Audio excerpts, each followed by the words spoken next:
Si ma'am ay taga Montalban, Rizal. So, tunay ng malayo ang pinanggagalingan ni ma'am, pero pabalik-balik siya dito sa amin, para magpa-treat ng kanyang melasma.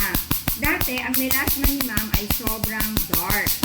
Ngayon, medyo naglighten na siya ng konti at compared doon sa dati.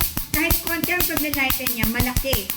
Malaki ang pagbabago nangyari pa rin sa kanyang skin, considering na very severe ang pagka-dark ng kanyang melasma. Ito yung unang laser na ginagamit namin sa Pico. We are using 2 lasers in just 1 session. Itong unang laser, buong mukha ang aming nilalaser. Kung napapansin niyo, buo talaga, ayan. Hindi ko pinipili kung sino lang ang may melasma or kung aling part ng mukha lang ang may melasma. Sa ikalawang laser, ang ililaser ko na lang ay yung talagang melasma ni ma'am o yung pisngi niya na may pekas.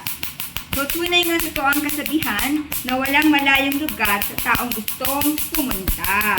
Dahil kahit na nasa Montalban, Rizal si ma'am, kami ay nasa Novaliches, Quezon City, talaga nagpupunta siya dito ng paulit-ulit, pabalik-balik si ma'am, dahil nakikita naman niyang may improvement sa kanyang melasma. So, doon sa mga may problema sa inyo sa melasma, well, alam niyo na kung saan nyo kami makakontak dito lamang sa page na ito kung saan nyo napapanood ang aming video. Or you can text or call us at 0925-853-4636. Ang aming location ay dito lamang sa Novaliches Bayan, Quezon City. Okay, bye!